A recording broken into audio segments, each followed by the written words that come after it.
महंगाई और खास करके दालों की महंगाई को लेकर एक खबर आई है और ये खबर राहत वाली है। क्या है खबर, क्या है तैयारी, ये डिटेल बताने के लिए जी मीडिया संवाददाता अमरीश पांडे इस वक्त हमारे साथ जुड़े हैं। अमरीश, बताइए क्या है पूरी खबर।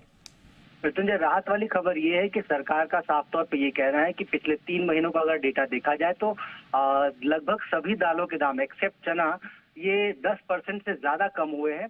और इसी को नजर रखते हुए आज सभी रिटेलर्स को बुलाया था, रिटेलर एसोसिएशन को बुलाया था।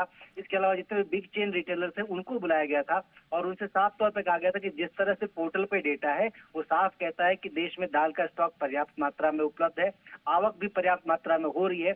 ऐसे में दालों की जो कीमतें हैं उस पर उसका असर दिखना चाहिए, यानी कि दालों की कीमतें बढ़ने के बजाय घटने के क्रम में रिटेल मार्केट में भी जानी चाहिए। इस तरह का संदेश सेक्रेटरी ने दिया है सभी रिटेलर्स को। एक और अहम बात इसमें कही गई कि सरकार ने जिस तरह से कुछ दालों की कीमतों पर नियंत्रण के लिए भारत ब्रांड के तहत उनकी बिक्री शुरू की है, उसको भी रिटेलर्स अपने स्टोर के जरिए ज्यादा से ज्यादा मात्रा पर लोगों को पहुंचाएं। इस बात को सुनिश्चित करें ताकि एनसीसीएफ एंड नेफेड के जरिए जो बिक्री हो रही है वो कम जगहों पे हो पा रही है, उनके मोबाइल वैन्स के जरिए हो पा रही है। तो ऐसे में अगर इन स्टोर्स के जरिए वो दालें पहुंचती हैं तो लोगों को एक बड़ी राहत मिल सकती है त्योहारी सीजन के दौरान, ये साफ तौर पर कहा गया है।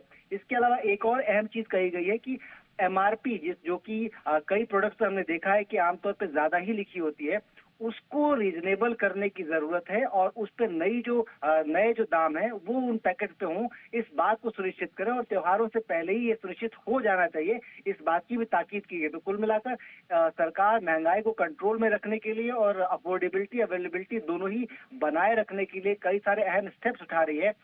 उसमें दालों के लिए ये एक स्टेप आज उठाया गया है। आने वाले दिनों में हम देख सकते हैं कि एडिबल ऑयल और बाकी जो कमोडिटीज है उन पर भी सरकार स्टेप्स ले सकती है। जीओएम की बैठक जो अगले हफ्ते होने की संभावना है जिसके उसमें कुछ और स्टेप देख सकते हैं कि फिलहाल दालों को लेकर अच्छी खबर यही है कि दालों की कीमतें कम हुई हैं 10% से ज्यादा। इसके अलावा बरसात जो हालिया अभी बरसात हुई थी उसका भी फसलों पर कोई बुरा असर नहीं हुआ है और फसलें भी बेहतर है। तो आने वाले दिनों में दालों की कीमतें और ज्यादा कम होगी, इस बात की सरकार उम्मीद किए बैठी है। चलिए, बहुत शुक्रिया अमरीश आपका इस पूरी खबर के लिए। तो फिलहाल